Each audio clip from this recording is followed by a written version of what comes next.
Salam sehat, jumpa lagi di channel Tanya Dokter Paran.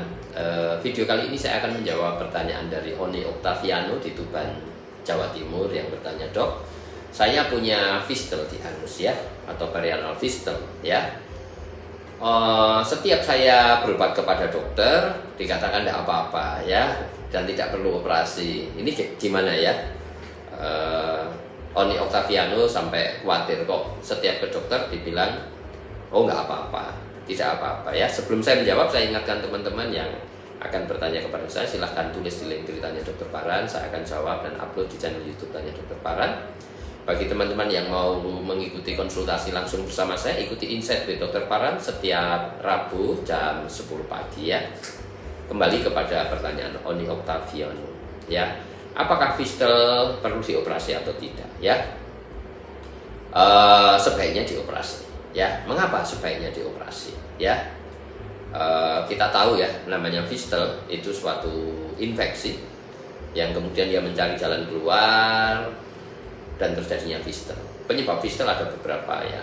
Paling banyak adalah kriptoglanduler ya, infeksi atau infeksi kriptoglanduler. Kita tahu yang namanya anus kita ada kulit yang masuk, batas kulit dan selaput lendir yang merah-merah itu ada namanya cekungan-cekungan yang disebut kripte, di mana di situ ada kelenjar.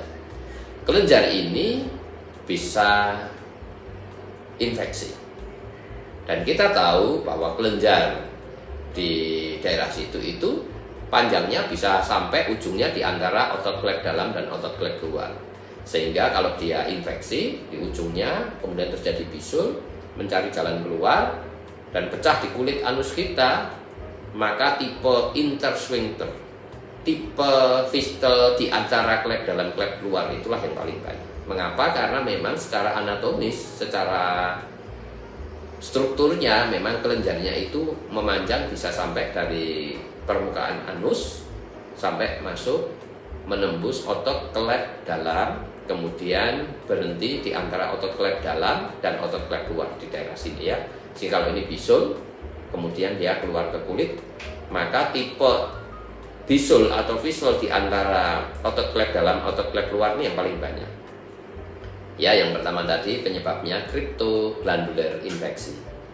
Yang kedua bisa karena radang usus besar yang namanya Crohn disease ya, penyakit Crohn ya. Yang ketiga, bagi saudara-saudara kita yang menderita HIV/AIDS itu juga bisa terjadi fistel ya. Yang keempat itu TBC ya, penyebabnya karena TBC di anorektal kita, di anus dan rektum kita, maka bisa terjadi fistel. Penyebab yang lain terjadinya fistel yaitu kanker ya di anorektal kita ya. Itu hal-hal yang bisa menyebabkan kanker ya. Yang paling banyak itu hal-hal yang bisa menyebabkan fistel. Dan yang paling banyak adalah yang tipe kriptoglanduler, yaitu infeksi biasa di kriptoglanduler tadi. Jelas ya? Nah, sekarang apakah fistel itu perlu dilakukan operasi? Dan kalau dilakukan operasi mengapa ya? Mengapa fistel itu harus dilakukan operasi? Ya, kita tahu yang namanya infeksi kronis atau inflamasi kronis bisa menjadikan risiko terjadinya kanker, dan insiden terjadinya kanker di fistel anus kita, di fistula ani atau di fistel anus itu 0,1% ya. 0,1% fistel itu bisa menjadi kanker.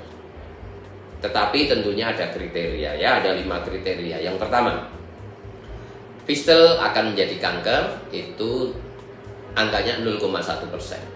Jika satu ya, fistel infeksi berulang paling sedikit 10 tahun ya. Kalau kita mengalami fistel paling sedikit 10 tahun itu bisa memberikan risiko terjadinya kanker di fistel kita.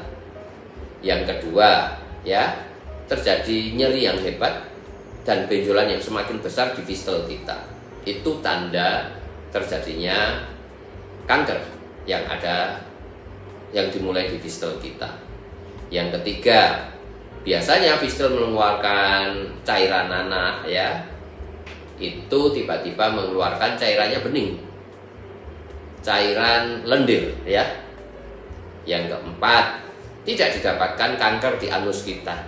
Ya, kalau tiba-tiba ada benjolan di fistel kita, tetapi di anus kita itu tidak ada kanker atau tumor, kemungkinan itu fistelnya sudah menjadi kanker.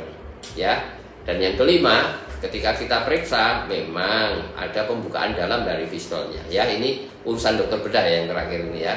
Kalau ada internal opening atau pembukaan di anus kita dari fistelnya, sementara di luarnya itu di kulit tempat keluarnya cairan itu ada benjolan, kemungkinan itu terjadinya kanker.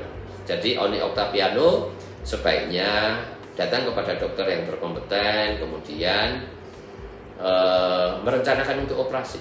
Tetapi sebelum operasi harus di mapping dulu, apakah ini fistel yang simple atau kompleks.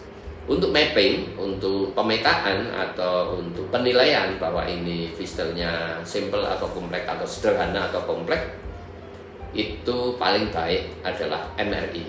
Bisa juga USG endorektal ya, USG yang dimasukkan probe-nya atau alatnya itu di dalam anus. Tetapi akurasi yang paling tinggi adalah MRI, Magnetic Resonance Imaging, suatu pemeriksaan dengan MRI ya dari fistelnya. Itu yang menjadi gold standard ya, sehingga kita tahu apakah ini simple atau kompleks, jalurnya kemana, bercabang tidak, hubungannya dengan otot klep dalam bagaimana, dengan otot klep luar bagaimana, keberadaannya, apakah ada saluran sekunder, apakah ada kumpulan bisul, abses di dalam yang kita tidak tahu ya. Dengan MRI kita bisa melihat, sehingga kita bisa memastikan tindakannya. Harapannya tindakannya mempunyai efikasi atau tingkat kemanjuran yang baik. Karena fistel ini gampang-gampang susah ya, mudah kambuh. Oleh sebab itu perlu dilakukan mapping dengan MRI. Ya, MRI itu menjadi pemeriksaan gold standard ya, standar emas atau standar yang tertinggi untuk akurasinya, untuk melihat fistelnya. Kira-kira itu Oni Oktaviano di Tuban yang saya bisa jelaskan. Saya ingatkan teman-teman yang akan bertanya kepada saya, silahkan tulis di link Tanya Dokter Paran. Saya akan jawab dan upload di channel YouTube Tanya Dokter Paran ya. Dan yang mau konsultasi langsung bersama saya, ikuti Insight with Dokter Paran setiap Rabu jam 10 pagi ya.